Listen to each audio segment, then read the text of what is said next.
শহীদ Abu Hamas হক নেওয়াজ রহিমাউল্লাহ আজাদ কাশ্মীরের বাসিন্দা ছিলেন। শরীয়ত অথবা শাহাদাত এই মতাদর্শের অধিকারী মুজাহিদিনের মাঝে প্রথম সারির একজন মুজাহিদ ছিলেন। তিনি 26শে মার্চ 2018 সনে নিজের 2 জন প্রিয় মুজাহিদ সাথী সহ কাশ্মীরের শ্রীনগরের বালহামা এলাকায় মালাউন হিন্দু সৈন্যদের সাথে এক লড়াইয়ে শাহাদাত বরণ করেন। আল্লাহ পাক রব্বুল আলামিন তাদেরকে শহীদ হিসেবে কবুল করে নিন, আমিন। শাহাদাত লাভের কয়েক মাস পূর্বে তিনি এই ভিডিওটি রেকর্ড করেছিলেন, যার ভয়েস রূপ আমরা এখানে উপস্থাপন করতে যাচ্ছি।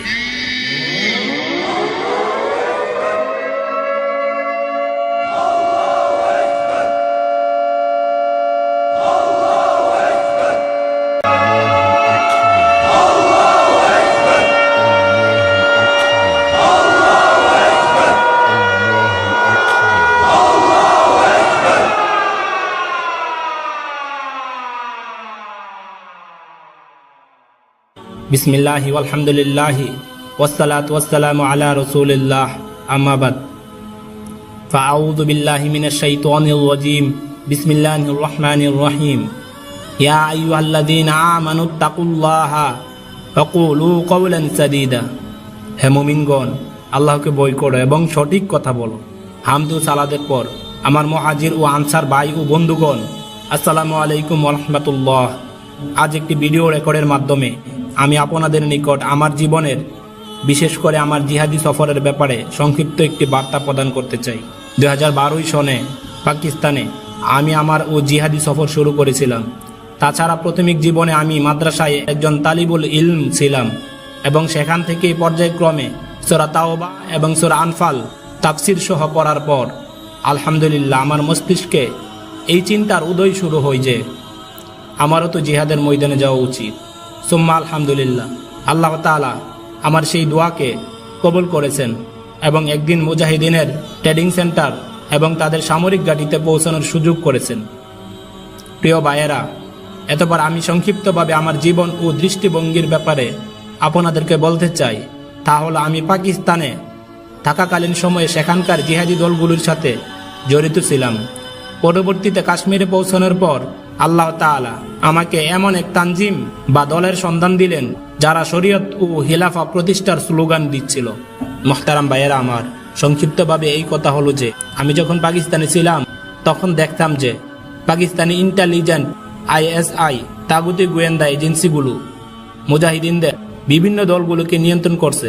এজেন্সিগুলো নিজেদের ও মস্তিষ্ক প্রসূত যেই বিষয়কে নিজেদের জন্য উপকারী মনে করত বা নিজেদের স্বার্থের অনুকূলে মনে করত, সেটাই তাদের মুজাহিদিনদের দ্বারা করিয়ে নিত। অন্যদিকে যদি তা তাদের স্বার্থের বিরোধী বলে মনে করত, তাহলে তাদের সেই কাজ থেকে দমন করার জন্য নিজেদের নিকৃষ্ট কাজগুলি করে বেড়াত। তখন আমার মস্তিষ্ক বিভিন্ন প্রশ্ন উদ্যত হতো যে এসব কি হচ্ছে? জিহাদ ফি সাবিলিল্লাহ তো এই ধরনের বিষয় তাগুতকে সাহায্য সহযোগিতা করা, এর উপর নির্ভর নই, বরং জিহাদের উদ্দেশ্য হলো তাগুতদের এই ধরনের ফিতনা নির্মূল করার নাম। ঠিক যেমনটা আল্লাহ সুবহানাহু ওয়া তাআলা বলেছেন, وقاتلوهم حتى لا تكون فتنة ويكون الدين كله لله فإن انتهوا فإن الله بما يعملون بصير। আর তাদের সাথে যুদ্ধ করতে থাকো যতক্ষণ না ভ্রান্তি শেষ হয়ে যায় এবং আল্লাহর সমস্ত হুকুম প্রতিষ্ঠিত হয়ে যায়। তারপর যদি তারা বিরত হয়ে যায়, আল্লাহ তাদের কার্যকলাপ লক্ষ্য করেন।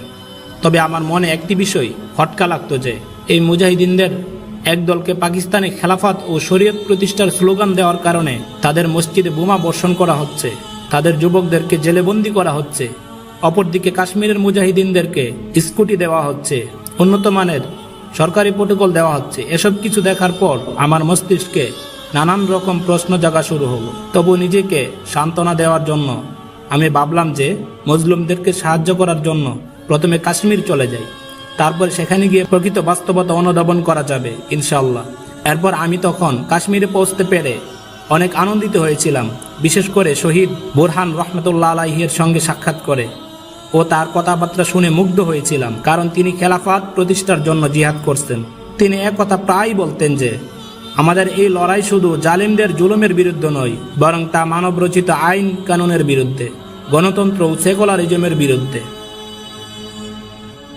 আমার প্রিয় ভাইয়েরা, এরপর একটি সময় এমন এসেছিল, তখনকার মুজাহিদিনগণ এই সিদ্ধান্তে উপনীত হয়েছিলেন যে আমরা সকল তাগুতি গোয়েন্দা এজেন্সির প্রভাব থেকে মুক্ত হয়ে একটি স্বাধীন তানজিম গঠন করব।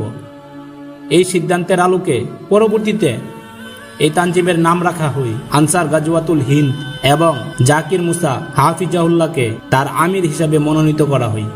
তখন আমি সিদ্ধান্ত নিলাম যে ওই সকল তাগুতি গোয়েন্দা সংস্থা ও প্রশাসন দ্বারা পরিচালিত তানজিমগুলির সাথে সম্পর্ক ত্যাগ করার, এরপর জিহাদকে তাদের প্রভাব থেকে মুক্ত করে এমন একটি স্বাধীন তানজিম গঠন করা হবে যারা পুরো হিন্দুস্তানে লড়াই করবে, জিহাদ করবে, যারা গুজরাটে মুসলমানদের জন্য লড়বে, হায়দ্রাবাদে মুসলমানদের জন্য লড়বে, এমনকি সমস্ত দুনিয়ার মুসলমানদের জন্য লড়াই করবে। যে সকল জুলুম, অত্যাচার ও অবিচার চলছে তার অবসানের জন্য লড়াই করবে, বিশেষ করে খেলাফত প্রতিষ্ঠার জন্য, অর্থাৎ এই শাসন ব্যবস্থাকে সমূলে ধ্বংস করে ও সরিয়ে দিয়ে এখানে ইসলামিক শাসন ব্যবস্থা চালু করবে।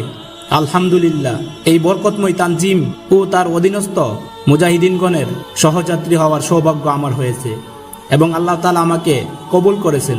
আর ওই সকল তানজিম থেকে মুক্ত হয়ে আজ আমি আনসার গাজওয়াতুল হিন্দে শরিক হয়েছি। এতে আমার খুব ভালো লাগছে, হৃদয়ে আনন্দ অনুভব হচ্ছে। কিন্তু বর্তমান এই পরিস্থিতিতে অনেক জায়গা থেকে অনেক ধরনের নেতিবাচক মন্তব্য আসছে। কিছু জায়গা থেকে এমন কথাও বলা হচ্ছে যে আপনারা তো শুধুমাত্র 12-15 জন বা সর্বোচ্চ 20 জন সাথী, এতে আর কি হবে? এতে অল্প সংখ্যক লোক দিয়েই বা কি হবে? কয়জন লোক দিয়ে কোনো তানজিম বা জামাত চলতে পারে না। তবে হ্যাঁ, যদি গোয়েন্দা এজেন্সির সহায়তা থাকে তাহলে হয়তো চললেও চলতে পারে। প্রিয় ভাইয়ারা আমার, এই ধরনের কথা, নেতিবাচক মন্তব্য আজ নতুন কিছু নয়। আমি আপনাদেরকে সংক্ষেপে গাজওয়ায়ে খন্দকের ঘটনা বর্ণনা করব। রাসূল সাল্লাল্লাহু আলাইহি ওয়াসাল্লাম যখন পরীক্ষা খনন করছিলেন, সেই সময় একটি পাথরে কোদালের প্রতিটি আঘাতে স্ফুলিঙ্গ বের হচ্ছিল। তখন তিনি হযরত সালমান ফারসি রাদিয়াল্লাহু তাআলা আনহুকে জিজ্ঞেস করলেন, আপনি কিছু দেখতে পেয়েছেন?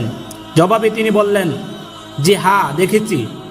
দ্বিতীয়বার আঘাত করার ফলে যখন আবারও স্ফুলিঙ্গ বের হলো, তখন পুনরায় হযরত সালমান ফারসি রাদিয়াল্লাহু তাআলা আনহুকে জিজ্ঞেস করলেন, আপনি কিছু দেখতে পেয়েছেন? জবাবে তিনি বললেন, জি হ্যাঁ, দেখেছি। তৃতীয়বার আঘাত করার ফলে যখন স্ফুলিঙ্গ আবারও বের হলো, তখনও তিনি হযরত সালমান ফারসি রাদিয়াল্লাহু তাআলা আনহুকে জিজ্ঞেস করলেন, আপনি কিছু দেখতে পেয়েছেন? জবাবে তিনি বললেন, জি হ্যাঁ, আমি পারস্য ও রোম সাম্রাজ্যের প্রাসাদগুলোকে দেখতে পেলাম যে আমরা সেগুলোকে বিজয় করছি। সেই সময় প্রতি উত্তরে রাসূল সাল্লাল্লাহু আলাইহি ওয়াসাল্লাম বললেন, হ্যাঁ, এই ঘটনা সত্য। আমরা অবশ্যই একদিন রোম ও পারস্য সাম্রাজ্যের প্রাসাদগুলি বিজয় করব। এই ঘটনা মুনাফিক ও তাদের সমগোত্রীয়দের কাছে পৌঁছলে তারা ঠাট্টা করে বলতে শুরু করলো যে, দেখো, তাদের মুসলমানদের খাওয়ার জন্য কিছু নেই, পান করার মতো কিছু নেই, গায়ে দেয়ার জামা পর্যন্ত নেই। এরাই নাকি আবার পারস্য ও রোম সাম্রাজ্য বিজয় করার এবং তা দখল করার ব্যাপারে কথাবার্তা বলতেছে, দিবা স্বপ্ন দেখতেছে। তো ভাইয়ারা আমার, মুসলমানদের সেই সময়কার দুঃসময়কে আল্লাহ রাব্বুল আলামিন পবিত্র কোরআনে কারিমে এভাবেই চিত্রায়িত করেছেন। إذ جاءوكم من فوقكم ومن أسفل منكم وإذ زاغت الأبصار وبلغت القلوب الحناجر وتظنون بالله الظنونا। যখন তারা তোমাদের নিকটবর্তী হয়েছিল উচ্চ ভূমি ও নিম্ন ভূমি থেকে, এবং যখন তোমাদের দৃষ্টি ভ্রম হচ্ছিল, প্রাণ কণ্ঠগত হয়েছিল এবং তোমার আল্লাহ সম্পর্কে নানা বিরূপ ধারণা পোষণ করতে শুরু করেছিলে, ওই সময় পরিস্থিতি এতটাই নাজুক পর্যায়ে পৌঁছেছিল যে আল্লাহ তাআলার ব্যাপারে বিরূপ ধারণা চলে আসার উপক্রম হয়েছিল। বর্তমানে সেই একই পরিস্থিতি শিকার আনসার গাজওয়াতুল হিন্দ ও সে সকল মুজাহিদিন যারা শুধুমাত্র আল্লাহ তাআলার উপরে নির্ভর করে খেলাফত প্রতিষ্ঠার জন্য এই দুনিয়ায় লড়াই করে যাচ্ছে। তারাও একই রকম প্রশ্নের সম্মুখীন হচ্ছে। এদের ব্যাপারে বলা হচ্ছে, তাদের পিস্তল আছে তো বন্দুক নেই, বন্দুক আছে তো ফৌজ বা ম্যাগাজিন অথবা গুলি নেই, এরা নাকি আবার খেলাফত প্রতিষ্ঠার কথাবার্তা বলতেছে। অথচ খেলাফত প্রতিষ্ঠার জন্য তো কোনো রাষ্ট্রীয় শক্তির সহায়তা প্রয়োজন হয়। অথচ প্রিয় ভাইয়েরা, আল্লাহ তাআলা তো সব শক্তির সমর্থন বা সংখ্যাধিক্য দেখেন না, বরং আল্লাহ তাআলা দেখেন ইন্না আকরামাকুম ইনদাল্লাহি আতকাকুম ইন্নাল্লাহা আলিমুন খাবীর। নিশ্চয় আল্লাহর কাছে সেই সর্বাধিক সম্ভ্রান্ত যে সর্বাধিক পরহেজগার। তারপর আল্লাহ তাআলা যদি আমাদের জীবদ্দশায় খেলাফত ও শরীয়ত প্রতিষ্ঠা করে দেন, তবে আল্লাহ তাআলার পক্ষ থেকে আমাদের জন্য অনেক বড় নিয়ামত ও সাফল্য হিসেবেই বিবেচিত হবে। আর যদি আমরা এই রাস্তায় শহীদ হয়ে যাই, তথাপি প্রিয় ভাইয়েরা আমার, এটাও আল্লাহ তাআলার পক্ষ থেকে আমাদের জন্য অনেক বড় একটি নিয়ামত। আর তা হচ্ছে শাহাদাতের মর্যাদা, যা আমাদের জন্য এক বিরাট সাফল্য। কাজেই এক্ষেত্রে আমরা এটা দেখব না আমরা সংখ্যায় কতজন সাথী আছি, আমাদের কি পরিমাণ শক্তি, সামর্থ্য ও অস্ত্র এবং সরঞ্জামাদি আছে, বরং দেখার একমাত্র বিষয় হলো আল্লাহ সুবহানাহু ওয়া তাআলার নুসরাত তথা সাহায্য সহযোগিতা আমাদের সাথে আছে কিনা, কোরআন ও হাদিসের আলোকে আমরা সঠিক পথে আছি কিনা, এসব কিছু দেখেই সফরে আমাদের পথ চলা উচিত। পরিশেষে আমি তাগুতের নিয়ন্ত্রণাদি তানজিমের অনুসারী মুজাহিদিন ভাইদেরকে উদ্দেশ্য করে বলবো, প্রিয় ভাইয়েরা আমার, এখনো তো বুঝার সময়, কোরআন ও হাদিসের আলোকে জিহাদকে বুঝার সময়।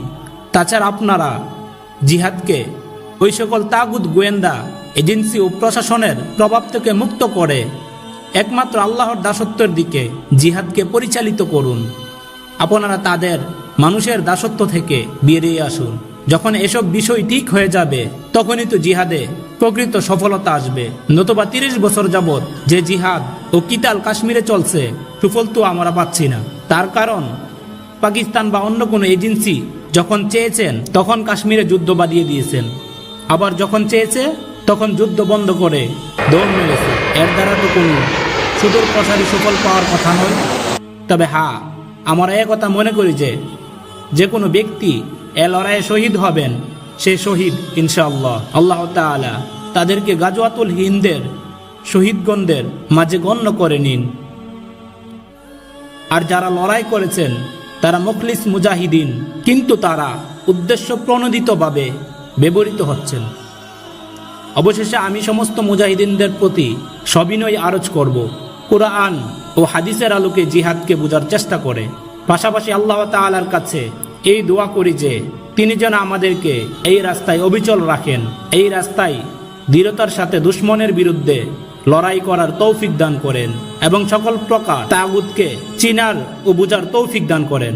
আর জিহাদের যে উদ্দেশ্য, সেই উদ্দেশ্য অর্জনের জন্য যেন আমাদের জিহাদ হয়। আল্লাহ তাআলার কাছে সকাতর প্রার্থনা করছি তিনি যেন আমাদেরকে কথার তুলনায় বেশি কাজ করার তৌফিক দান করেন। আমিন ইয়া রব্বুল আলামিন। কাইফা ইয়ানামুল কালাম ইয়াওমান ওয়াদ-দাম ইয়াসরুখু বিল ওয়ারিদ ওয়া কাইফা ইয়াসকুরুল কালাম ইয়াওমান ওয়া কুল্লু ওয়াক্তিন জুরহুন জাদীদ كيف ينام الألم يوما والدم يصرخ بالوريد وكيف يسكن الكلم يوما وكل وقت جرح جديد